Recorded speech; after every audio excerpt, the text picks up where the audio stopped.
Bonjour à tous, donc une vidéo pour parler des fonctions. Donc c'est un concept qu'on utilise beaucoup en mathématiques et je sais très bien que certains d'entre vous, dès qu'on prononce le mot fonction, se cachent un peu sous les tables parce que ça leur fait peur.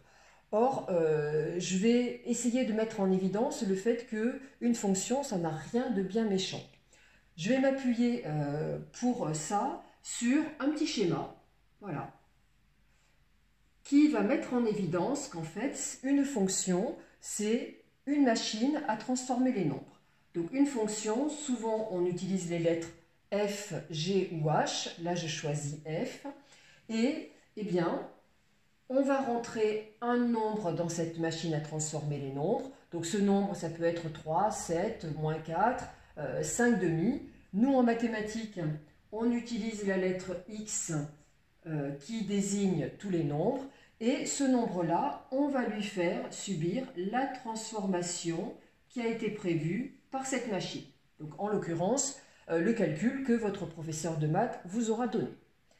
Quand on rentre X et qu'on lui fait subir ce calcul-là, on est dans un trajet de recherche d'image.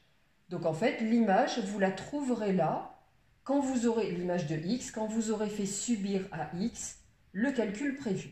Cette image, on la note souvent f de x et on l'appelle donc image de x par la fonction f. Voilà, donc une fonction, c'est une machine à transformer les nombres. Alors, il est clair que en mathématiques, quand on donne un cours, on vous fait rarement ce schéma-là et on vous donne nos notations mathématiques. Je vais donner un exemple. Et au travers de cet exemple, je vais montrer les différentes façons de noter une fonction. Donc, je prends soit la fonction f définie par f de x égale 2x plus 3. Voilà, j'ai pris un exemple volontairement pas trop compliqué. Donc, quand le prof de maths me donne ça, qu'est-ce que je dois comprendre, moi, au travers de ça? Je dois comprendre qu'il a construit une machine à transformer les nombres qui va être telle que, quand je vais rentrer un nombre là-dedans, n'importe lequel, je vais le noter x, eh bien, ce nombre, si je veux voir ce qu'il ressort là, c'est-à-dire si je veux trouver son image, eh bien, ce nombre-là, il faudra que j'aille le multiplier par 2 et qu'au résultat de cette multiplication, eh bien, je vienne ajouter 3. Voilà en fait ce que j'avais dessiné sous forme de vague. Eh bien, c'est le calcul 2 fois le nombre x plus 3. Et ce que je vais vous faire remarquer, parce que la clé en fait de la compréhension, elle est là, c'est que ce x que vous voyez là, que j'ai mis ici, ou le x que vous voyez là et que j'ai mis ici, c'est exactement le même. Donc si ici je remplace x par 5 par exemple, eh ben, ça veut dire que lui, il prend la valeur 5 aussi. Cette fonction-là, parfois votre prof de maths ne va pas vous la donner comme ça avec une égalité, mais il va vous dire soit la fonction f définie ainsi, f, il vous met 2 points, donc ça c'est pour indiquer ce qu'est la fonction f, ax, et on met une flèche de cette forme-là, donc il est important qu'il y ait ce trait ici. En fait, cette flèche-là, c'est la flèche d'association, c'est-à-dire que votre prof est en train de vous dire la fonction f va être telle que à x, on va associer ou on va faire correspondre eh bien, 2x plus 3. Voilà, alors qu'on vous donne ça ou qu'on vous donne ça, c'est exactement la même chose. Alors, il est clair que quand on donne cette écriture-là, on a l'impression que c'est un peu plus compliqué, puisqu'il y a la flèche qui vient en plus se mêler à l'histoire, les 2 points, mais en fait, c'est exactement la même chose. Voilà, donc je vais reprendre l'exemple de cette fonction, et je vais faire quelques calculs et je vais me limiter ici, surtout au travail d'image. Si vous voulez travailler sur image antécédent et surtout ne pas confondre ces deux mots, je vous invite à aller regarder une autre vidéo où je m'appuierai sur ces deux points-là, image antécédent. Donc là, juste la notion d'image. Donc, par exemple, le professeur me dit « Calcule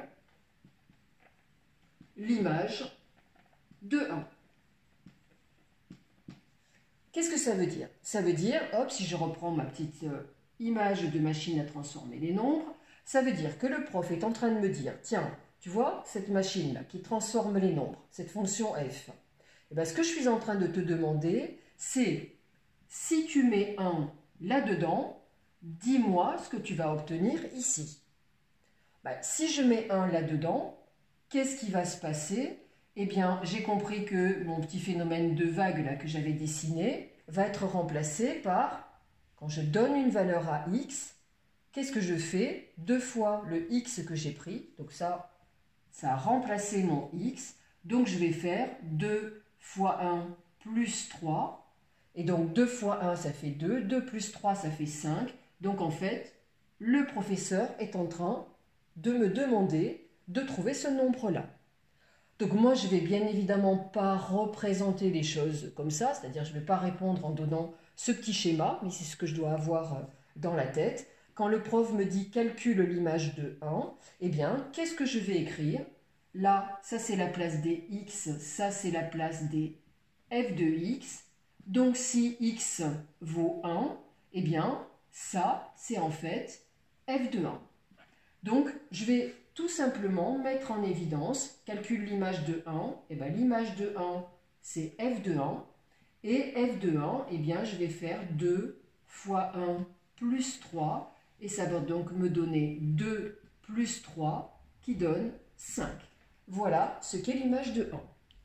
Je vais faire quelques petits calculs, autres, voilà, pour m'assurer que c'est bon. Donc, voilà, l'image de 1, c'est bon. Le professeur me dit, question suivante, calcule l'image, allez, de 7. Image de 7, toujours pareil, ça veut dire que je rentre 7 dans la machine à transformer les nombres et je suis en train de chercher qu'est-ce qu'il y a en sortie. Donc, je vais éviter de dessiner la machine à transformer les nombres, mais je peux le faire sur un brouillon si ça m'aide. Le prof est en train de me demander de calculer f de 7. Donc, ça veut dire que le x qui est là, eh ben, je l'ai remplacé par 7. Or, le x qui est là, eh ben, c'était le même que celui qui est là. Donc, si là, je remplace par 7, ben là, je remplace par 7. Donc, ça va me donner 2 multiplié par 7 plus 3. Et donc, 2 fois 7, ça fait 14. Donc, 14 plus 3. Et j'obtiens 17. Et voilà l'image de 7. Et de cette façon-là, ben, je peux donner à x n'importe quel type de valeur. C'est-à-dire, si le professeur me demande ben, calcule l'image de moins 100, eh ben, je vais remplacer x par moins 100 et je vais faire le calcul 2 fois moins 100 plus 3 et je vais lui donner donc, à l'issue de ce calcul, l'image de moins 100. Je fais un autre exemple, parce que parfois on pense avoir compris et quand on nous donne un exemple un peu plus compliqué, on se dit aïe aïe aïe, je ne sais pas comment faire. Donc ça veut dire qu'on n'a pas si bien compris que ça. Donc je propose soit la fonction, je l'appelle toujours f, je pourrais l'appeler g, f définie par f de x égale x au carré plus 3x moins 1. Donc là, effectivement, c'est une fonction qui a l'air plus compliquée, mais il n'est pas question de se dire « là là, je ne sais plus ce que ça veut dire ». C'est toujours pareil, hein. Je rentre x dans ma machine à transformer les nombres. C'est juste que ma machine, elle est un petit peu plus complexe et qu'elle va demander plus de calculs. Donc le x qui est là, eh ben, c'est le x qui est là, c'est le x qui est là, c'est la même lettre. Donc là, ça veut dire le x qu'on va avoir donné à la machine, eh bien on va le mettre au carré. Ensuite, on va venir ajouter 3 fois le x qu'on aura mis dans la machine. on va faire moins 1, et quand on obtiendra à l'issue du calcul, à la fin du calcul, le résultat, et ben, ça sera la fameuse image. Donc, par exemple, si le professeur me dit, tiens, je t'ai donné cette fonction-là, et tu vas me calculer l'image, calcule l'image de 2. Voilà, pourquoi je choisis 2? C'est pas que je le choisis, c'est que le professeur m'a demandé. Donc, calcule l'image de 2, je refais mon petit dessin. Hein. Voilà, ça veut dire que je rentre 2 dans cette machine un petit peu plus complexe à transformer les nombres, et je suis en train de chercher ce qu'il y a ici.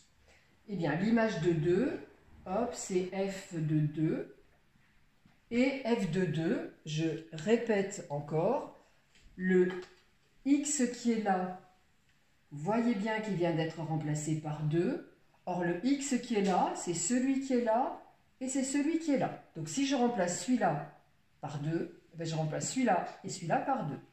Donc, ça veut dire que f de 2, eh bien, ça va être 2 au carré, donc 2 fois 2, plus 3x, donc 3 fois 2, moins 1.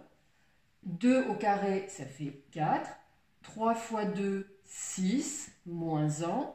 4 plus 6, ça fait 10. Et 10 moins 1, ça fait 9. Voilà, et ça veut dire que l'image de 2, c'est 9. Voilà.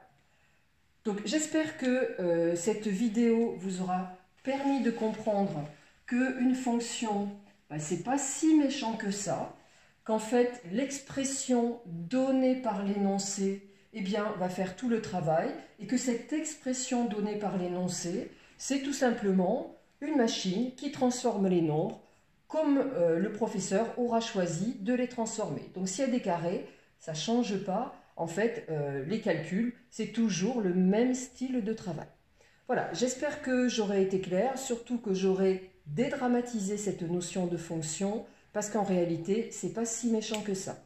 Donc je vous donne rendez-vous dans d'autres vidéos pour rentrer un petit peu plus dans le détail des fonctions, dans le vocabulaire et dans les courbes représentatives, les tableaux qu'on donne pour répertorier toutes ces images. Voilà, donc je vous laisse travailler sur cette notion-là. À bientôt, au revoir.